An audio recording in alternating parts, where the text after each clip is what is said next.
किंवा जयंती. तर आपण आता जयंती आणि अवतार दिन या दोन्हीमध्येच फरक पाहूया.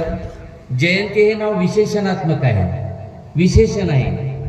हे विशेषण कसं आहे? जी जिंकणे पहिल्या गणातला परस्मैपदी धातू आहे आणि त्याचं वर्तमान काल वाचक धातू साधित विशेषण आहे ते, आणि ते आहे स्त्रीलिंगी, म्हणून जयंती शब्द बनला.